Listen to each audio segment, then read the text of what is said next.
Hello fellow Star Wars fans, this is another episode of This Week in Star Wars Canon.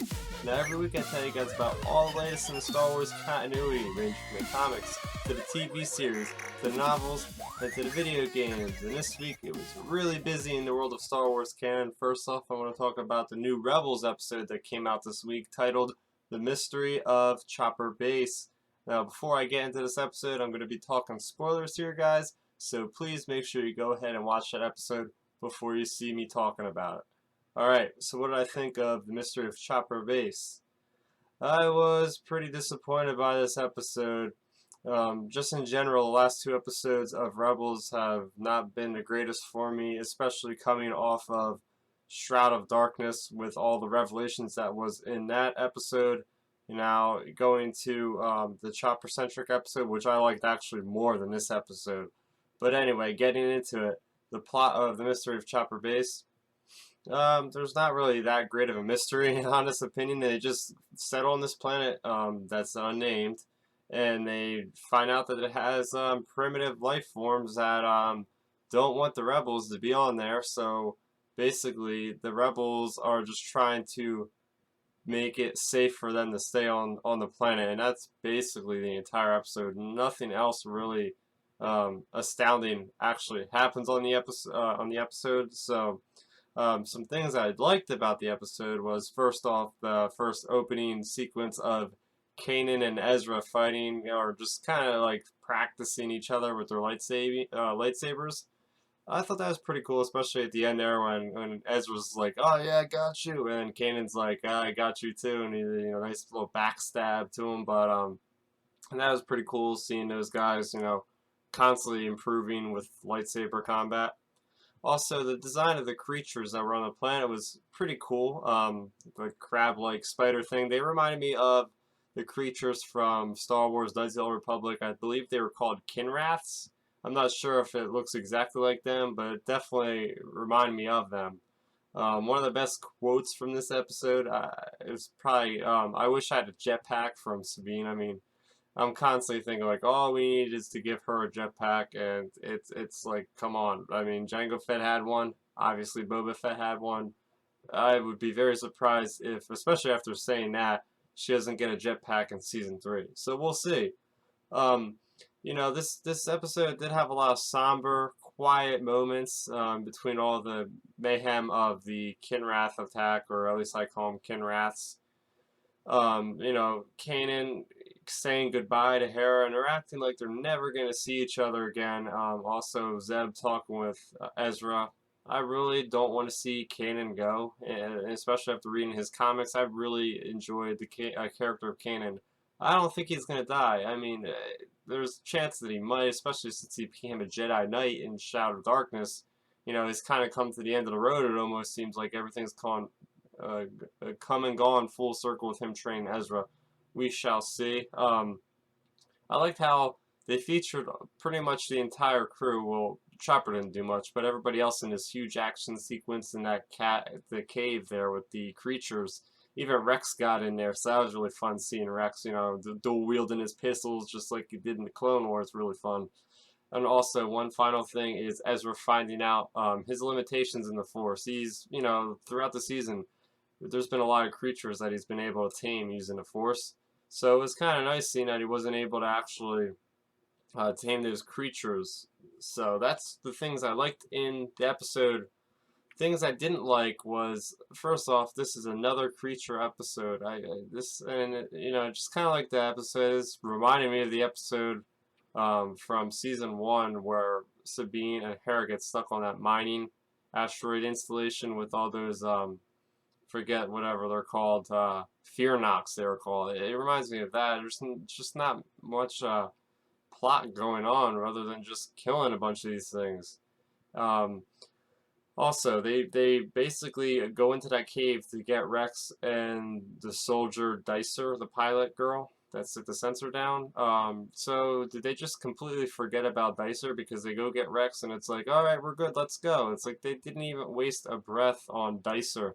And that brings me to another point on this season of Rebels. I mean, there's been a lot of Rebels dying left and right, and I just feel like there's never been recognition of that. There's never been a time where the rebels have kind of just paused and said, I feel sorry for all the losses we've had. There's not really been any quiet moment like that, so hopefully in the finale there's something about that, how far they've come and who they've lost. And another thing is they just never named this planet unless they're holding that for something else coming later. But I mean, I would love to hear it was like Dantooine or something. So, but anyway, that is my short little review of Rebels, the Mystery of Chopper Base. Not really a big fan. Definitely a low in this season for sure. What did you guys think of the Mystery of Chopper Base in general? How are you feeling about season 2? What do you think is going to happen in the finale next week? Please let me know in the comment section below. But of course, there was much more this week in canon. Starting off with the comics, we had two.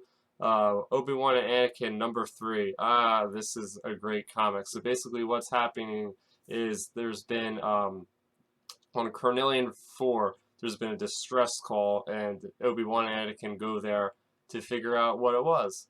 They go there, and now, since last issue, they are working together with the indigenous people, both of which there's 3 people, 1 guy and 2 women. So the 2 women and the guy are kind of, they're opposite factions on this planet. So it's pretty cool seeing that these guys are working, the girls and the guy are working together now to survive, because that's basically what's going to happen now. They're trying to survive.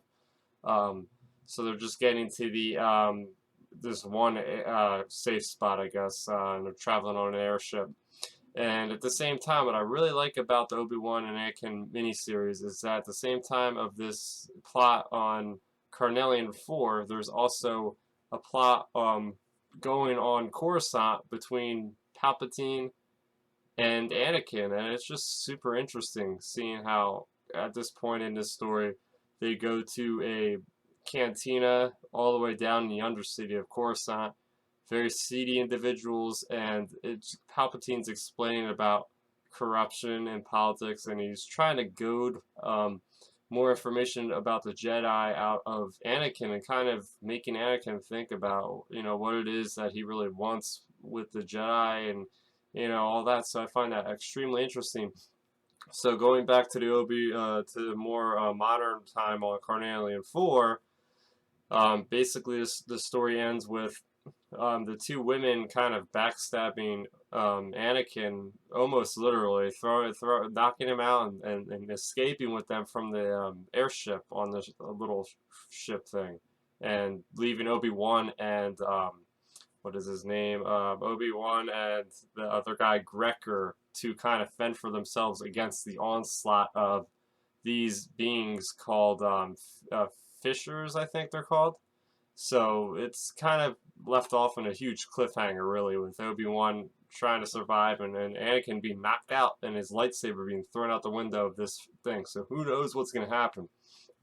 But some things I really liked about this issue is, more of the backstory of Carnelian 4 in respects to, the people on this planet, the survivors. They don't really create anything because they're kind of in a fight or flight situation. So most of the people on this planet are actually scavenging things, because when Kalara was talking to Anakin, he's fixing some kind of droid brain thing. She's like super astounded by this and wants him to fix everything. So that's really interesting how we're getting a background, because Carnelian 4 is basically a very very intelligent civilization apparently at one point, because there's just a whole bunch of modern kind of buildings and stuff that are all desolated, and it's just all messed up, the whole planet. Moving along, of course, the Anakin and Emperor conversation, like I mentioned before. So basically, there's this politician that's corrupt. His name's Calandris, and it's interesting because his species is one of the species from the Force Awakens. The Grand Chancellor is also the same type of species. I thought that was kind of cool. But anyway, Calandris is this guy that's dealing with making money, making sly deals and everything. So Palpatine actually makes him lose his game of chance by obviously using the Force to manipulate his outcome on that, and making the guy really ticked off. So that was really interesting. But again, just every time I read about Anakin and Emperor, Charles Soule does an amazing job with the plot of this and just exploring the depths of what makes Anakin tick at such an early age, and you see the Emperor kind of pulling at his strings. Kind of influenced him a lot about what he might do in the future. Also, another great conversation it was between Obi-Wan and Grecker, the leader of the clothes, I think he is. Obi-Wan was given to he basically there was this nice discussion going along about how Anakin and Obi-Wan were basically Obi-Wan was pretty much made to train Anakin. Like he didn't have a choice. Like Qui-Gon on his deathbed was basically like, please train this boy, he is the chosen one. I mean, how could he say no to that? So, and in this graphic, the comics are really great job of telling us like that Obi-Wan, you know, he was kind of bitter training Anakin at that early age. Like they haven't really developed so much of a friendship yet, and it's just interesting to see in that early age of what's going on in the head of Obi-Wan as respect to Anakin, because Anakin is trying to leave the Jedi already. I think he's like age 12 in this point. So it's the Grecker was explaining to Obi-Wan like, what do you think will make Anakin stay? And it's just really cool to see this gap in time between Phantom Menace and Attack of the Clones. There's so much that went down in that 10-year gap. And also Anakin being knocked out by Mother Pran to get away from basically Obi-Wan. I have no idea what's going to happen. That's really interesting at the end of the comic. It's like, what do they need Anakin for? Like they're going to get him to fix something, some big weapon or something, or a ship to get off planet so they can, I really have no idea.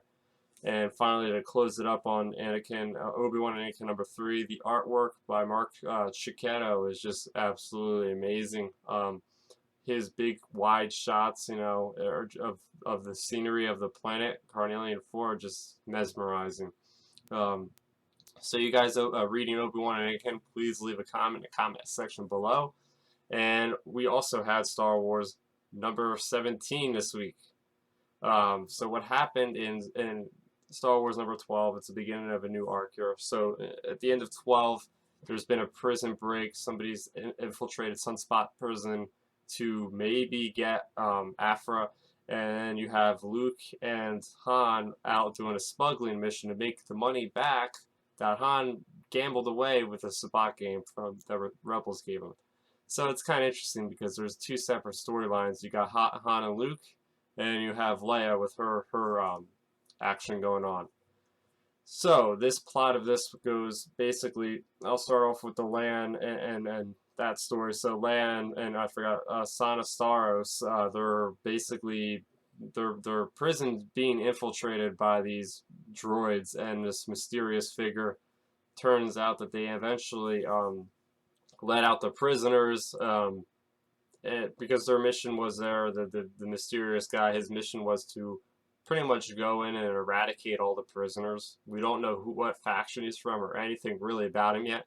All I know is by the end of this chapter that Leia has to break out, or she has to break out with Dr. Aphra, because or else she would get killed. So they need Aphra to help them take back the prison from these people. And on the Luke and the Han side, we have Luke and Han on Nar Shaddaa, and Luke actually talked a deal with somebody to do a smuggling rung to make them like 5,000 credits, which is not enough yet. Han wanted him to make a deal for 10K. And Han wasn't there to make the deal because everybody knows who Han is. So it was kind of cool seeing Luke in his shoes trying to play smuggler, which is real fun. So anyway, they get these nerf herders that they have to smuggle. And of course, the Empire finds out they have them. So they're running from the Empire. This was a really great story for 13. I like this a lot better than 12. I think we have a much clearer definition of where to go. Some things I really liked was, just a prison break at Sunspot Prison was really cool. And we see Leia, holding her ground against this mysterious guy that wants her to kill everybody. And she's saying, no, they deserve to. They're prisoners of the rebellion. They're not like the Empire. They're not like the Empire where they go around eradicating everybody. They're going to try to give these guys a fair shot. And but then she eventually is forced in a situation where the mysterious guy lets out all the prisoners, so she still holds her ground, and just as Leia is just really scrappy when it comes to fighting unarmed hand to hand. She just ends up just beating the guy down, still doesn't kill him even though the guy attacked her. I thought it was really cool because they turn off all lights, so it's got this really, in a book, it's really nice visual of basically it's like a horror story almost. You see the guy come in the dark, and she just downright takes him out. That was really cool. And it was really interesting because the mysterious figure makes allusions to knowing Leia in the past and how she was responsible for the way he acts now. So I had really no idea who this guy is. I don't know if it's somebody we know, if it's a completely new character, but I'm really, really psyched to see more about that story. And just the end there with Leia, Sana, and Aphra working together in that prison, that's just like the most unlikely trio of female characters in the Star Wars universe that would ever work together, and I can't be more on board for this arc of Star Wars. And going over to Luke's side, Luke and Han's side of things, I mean, I thought that was really great seeing Luke wearing that cloak that he wears in Return of the Jedi. I absolutely love that thing. It's nice to see him out of that yellow jacket for once that he's been wearing for like, 3 arcs. So that was really cool. And finally, seeing Han and Luke evading Imperials in a smuggling mission. We've always heard about Han is one of the best smugglers in the galaxy, and we have nothing to show for that. But thanks to Marvel, this actual arc is going to show us how good he is at his own game. And it's just the fact that, they're smuggling nerfs. So we're finally going to understand the reference of Leia's famous line, "You scruffy nerf herder." Like, oh man, that's just like, finally we're getting more into the Legends kind of material that we all know. Well, not Legends, but stuff that they mentioned in the films that have always been there. It's nice to actually explore them now. And that wasn't all, because finally, if you guys are some fans of Battlefront, you guys know that for all Season Pass holders, we did get the first expansion, the Outer Rim expansion. So what did that include? 4 new maps, 2 from Jabba's Palace, and 2 from the factories on Sullust. But we also got like 4 new weapons. We got 3 new star cards.